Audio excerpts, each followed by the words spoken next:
Hello friends, welcome to my channel शिक्षा का अधिकार। आज हम आपके साथ शेयर करने वाले हैं एक नया टॉपिक जिसका नाम है एक चर वाले रैखिक समीकरण। तो इसमें हम आपको बताएंगे, क्योंकि ये चर रैखिक समीकरण है तो पहली बात इसमें हम चर और अचर को जानना सीखेंगे। उसके बाद हमें पता चलेगा कि हम आखिर कोई भी एक रैखिक वाला समीकरण बनता है तो उसको सॉल्व करके उस चर का मान कैसे निकाला जाता है। तो फर्स्ट ऑफ ऑल हम जानेंगे कि चर क्या होते हैं। तो यहाँ पे आप देख सकते हैं चर में हमने कुछ एग्जाम्पल्स रखे हैं, जैसे हो गया X Y Z A B C. ऐसे कोई भी आपको अल्फ़ाबेट्स मिल जाएंगे जिनके जगह में कोई भी चीज़ आ सकता है। लाइक अगर हम कोई भी रैखिक समीकरण को सॉल्व करते हैं, लास्ट में जाके उसका कुछ ना कुछ मान आता है। तो एक्स बराबर कुछ आ जाएगा, वाई बराबर कुछ आ जाएगा। इट मीन्स हमको पता नहीं रहता है कि एक्स की मेन वैल्यू क्या होगी या वाई की क्या वैल्यू होगी, ए की क्या वैल्यू होगी। इट मीन्स वहाँ पे कुछ भी हो सकता है। तो चर मतलब जो चेंज होता रहता है, जो चल सकता है, राइट। तो यहाँ पे हम चर का मान निकाल सकते हैं, उसको हम चर कहते हैं। अब तो इसमें एग्जाम्पल भी हमने बता दिया।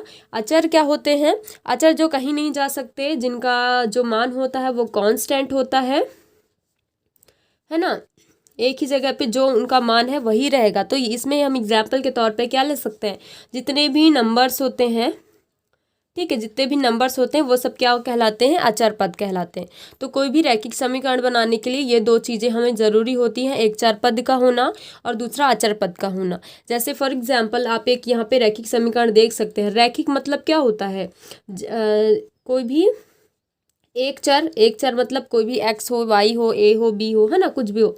तो यहाँ पे चर मतलब एक चर है। यहाँ पे रैखिक मतलब क्या होता है? जिसकी घात में सिर्फ एक होता है, घात में कोई भी स्क्वायर ना चढ़ा हो, कोई भी क्यूब ना लगा हो, वो कहलाता है रैखिक समीकरण। तो यहाँ पे आप देख सकते हैं एक चर वाला मतलब एक्स है, तो एक चर हो गया वाला रैखिक समीकरण। तो रैखिक है मतलब इसमें इसकी घात में सिर्फ एक है, तो यहाँ पे रैखिक हो गया। और इसमें अचर पद भी है। तो ये जो भी एक चर और एक अचर पद से मिलाकर और उसकी घात में सिर्फ एक हो, यह सब मिलकर एक रैखिक समीकरण बनाती हैं। अब हम यहाँ पे देखेंगे कि इसको सॉल्व कैसे किया जाता है। बहुत इजी है सॉल्व करना, मैं आप लोग को समझा देती हूँ।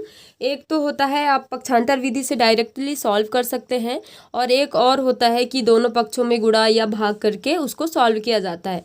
तो एक क्वेश्चन को मैं आपको वो गुणा करने या भाग करने वाला बता देती हूँ, एक को पक्षांतर विधि से बता देती हूँ। तो आप यहाँ पे देख सकते हैं, यहाँ पे कौन सा समीकरण दिया हुआ है। तो फर्स्ट है इसमें 2x minus 3 equals to 7, right. तो यहाँ 2x माइनस 3 इक्वल्स टू 7 है। अगर हम इसको हम मूल विधि जो एक होती है, जिसको हम गुणा भाग या प्लस माइनस करके करते हैं, वो उस विधि से करें तो हम इसको कैसे करेंगे। जैसे यहाँ पे आप देख सकते हैं, इधर से -3 है ना, एक्स के साथ हमें इसका मोटो क्या रहता है, कोई भी अगर हम रैखिक समीकरण को सॉल्व कर रहे हैं तो अगर इधर साइड में फर्स्ट LHS साइड में अगर कोई भी चर पद के अलावा अचर पद होता है तो अचर पद को हटाना रहता है। तो हटाएंगे कैसे? अगर ये -3 है तो हम क्या करेंगे, देंगे कि दोनों पक्षों में आप क्या कर देंगे, 3 को जोड़ने पर जब जोड़ देंगे तो वो अपने आप ही हट जाएगा। देखो कैसे, यहाँ पे 2x माइनस 3, अब क्या जोड़ रहे हैं हम उसमें 3, तो +3 लिख दीजिए। बराबर में क्या आ जाएगा, जो 7 दिया है आपका 7 वैसे ही रहेगा, साथ में आप क्या कर देंगे, +3 कर देंगे, क्योंकि हमें दोनों पक्षों में ही 3 को जोड़ना है। अब देखिए यहाँ देखिए, 3 प्लस में है माइनस में है, दोनों 0 हो जाएंगे कि नहीं हो जाएंगे। तो 2x + 0 हो जाएगा, बराबर यहाँ के 7 और 3 कितना हो जाएगा, 10। तो ये हो जाएगा 10। अब यहाँ पे क्या करेंगे, तो 0 हो ही गया, तो 2x इक्वल्स टू हमारे पास क्या बच गया है, हमारे पास इधर बच गया 10। अब देखिए यहाँ पे आप देख सकते हैं कि x के साथ अभी भी अचर पद लगा हुआ है, मतलब 2 लगा हुआ है। अब ये गुणे में है तो क्या कर देंगे, जैसे अगर यहाँ माइनस था तो हमने जोड़ दिया था, अगर गुणा होता है तो भाग देते हैं, अगर भाग रहता है तो गुणा करते हैं, या तो प्लस होता है तो माइनस करते हैं। तो यहाँ पे हम क्या कर देंगे, दोनों पक्षों में 2 से भाग देने पर, अब दोनों पक्षों में 2 से भाग दे देंगे तो क्या हो जाएगा, यहाँ भाग देंगे तो हो जाएगा 2x/2 बराबर 10/2। यहाँ से काटेंगे, 2 से 2 कट गया, और यहाँ से 2 पंचे 10, यहाँ पे आपके पास x बराबर क्या बच गया 5, तो आपका x का मान निकल गया ना 5। तो जैसे x का मान निकल गया इसलिए इसको हम चर पद कहते हैं, क्योंकि x की जगह में कोई भी मान हम इसको ला सकते हैं। तो आई होप ये समझ में आ गया होगा। अब मैं आपको दूसरा क्वेश्चन सॉल्व करके बता रही हूँ पक्षांतर विधि से। तो यहाँ पे y+3 = 10 है। अब इसको पक्षांतर विधि से करेंगे तो कैसे होगा, अगर कोई भी यहाँ चर पद अगर दिया है उसके साथ अचर पद भी है तो अचर पद को हटाने के लिए हम क्या कर देते हैं, अचर पद को दूसरे साइड में लेके जाते हैं। तो अब हम क्या कर देंगे, y बराबर जो अचर पद है दूसरे साइड जाएगा। अब यहाँ 10 था 10 लिख दिए, 3 यहाँ प्लस में है दूसरे साइड में जाएगा। इसका यही पक्षांतर विधि यही कहती है, अगर कोई भी अंक को हम दूसरे तरफ लेके जाते हैं तो अगर प्लस है तो माइनस हो जाता है, माइनस है तो प्लस हो जाता है, गुणा है तो भाग हो जाता है, और अगर भाग में है तो गुणा हो जाता है। तो आप यहाँ पे देखेंगे ये 3 यहाँ पे प्लस में है तो दूसरे साइड में इसको लेके जाएंगे तो ये माइनस में 3 हो जाएगा। यहाँ पे आप y बराबर क्या हो जाएगा, 10 में 3 गया तो 7 मिल गया। बस उत्तर आ गया हमारा, y का मान आ गया। तो ये हमारा हो गया उत्तर। तो अगर आप देखेंगे तो जो पक्षांतर विधि है वो बहुत इजी होता है, मतलब अगर आप एक बार समझ गए तो इसको करना आसान हो जाता है। तो आप अगर चाहें तो इस विधि से भी कर सकते हैं और इस विधि को भी फॉलो कर सकते हैं।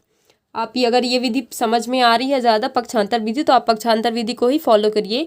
मेरे हिसाब से पक्षांतर विधि से करना बहुत इजी होता है और बहुत आसानी से समझ में आ जाता है, और ज़्यादा आपको कुछ भी जोड़ना घटाना नहीं पड़ेगा, आपका तुरंत आंसर आ जाता है। तो आई होप ये आपको समझ में आ गया होगा। अगर आप देखना चाहें क्वेश्चन को मैं सॉल्व करके आपको और बता सकती हूँ पक्षांतर विधि के थ्रू आप कैसे कर सकते हैं। जैसे ये क्वेश्चन नंबर एक और है, डी नंबर, हम डी को ही सॉल्व कर लेते हैं। डी नंबर में देखिए यहाँ पे एक ये पूरा ये क्या है, अचर पद है, ये है x चर पद है, दूसरे साइड में भी अचर पद है। तो फर्स्ट ऑफ ऑल हम चर पद को रहने देंगे, अचर पद को दूसरी तरफ ले गए। तो हम कौन सा विधि अपना रहे हैं, तो पक्षांतर विधि। अब यहाँ पे देखें x को रहने दीजिए, आप 3/7 को दूसरी तरफ लेके जाएंगे तो 17/7। याद रखिएगा बहुत लोग ये गलती करते हैं कि हम पक्षांतर करके लेगा तो पहले पक्षांतर वाले हिस्से को लिखते हैं, ऐसा कभी मत करिए। सबसे पहले जो दिया हुआ होता है उसको हम लिख लेते हैं, उसके बाद जो पक्षांतर करके ले जा रहे हैं उसको बाद में ही लिखते हैं। तो 17/7 हमारे पास था तो उसको हम पहले लिख लेंगे, उसके बाद ही हम 3/7 को लेके जाएंगे। 3/7 को लेके गए तो ये देखो इधर किसी इसका कुछ चिन्ह नहीं लगा है, मीन्स ये प्लस में है। प्लस में है तो पक्षांतर का नियम ये कहता है कि दूसरी तरफ ले जाए तो उसको माइनस करें। तो यहाँ हमने माइनस में क्या कर दिया, 3/7। इसको कैसे सॉल्व कर लेंगे, x बराबर 7, देखो दोनों बटे में है मतलब एलसीएम आएगा तो 7 कैल्शियम 7 ही होगा। अब 7 कैल्शियम 7 आ गया। अब 7 का एलसीएम लेने के बाद हम क्या कर देंगे, गुणा करते हैं ऊपर तो नीचे, तो अगर 7 है तो 7 ही रहेगा। पर इसका गुणा कैसे होता है, जैसे 17 लिखिए, गुणे का चिन्ह लगाइए। इसके बटे में देखिए 7 है, 7 में 7 का भाग देंगे कितना आएगा, 7 में 7 का भाग दिए 1 आया। तो यहाँ आप लिख दिए 1, माइनस करिए, माइनस का चिन्ह लगा, माइनस लिखिए, 3 लिखा, लिखिए, गुणा लगाइए। अब देखो इसके भी बटे में 7 है और इसके भी बटे में 7 है। 7 में 7 का भाग देंगे तो कितना मिलेगा, 7 1 कम 7, 1 बचा, 1 आप यहाँ लिख दीजिए। नेक्स्ट स्टेप में देखिए x बराबर क्या आ जाएगा, 17 1 कम 17 और माइनस में 3 1 कम 3, बटे में आ जाएगा 7। तो x बराबर आ जाएगा ये, x बराबर आ जाएगा आपका x बराबर आपका आ जाएगा यहाँ 14/7। 7 से ये भाग दीजिए, जा रहा है तो अच्छी बात है, 7 दूनी 14। तो यहाँ पे x बराबर आपका आ गया 2। तो यहाँ पे भी हमने x का मान निकाल लिया।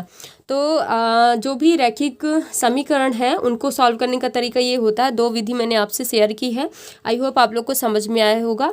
तो प्लीज़ गाइस, अगर आप लोग को मेरी वीडियोस पसंद आ रही हैं तो चैनल को सब्सक्राइब करें, लाइक करें एंड कमेंट ज़रूर करें। Thank you so much.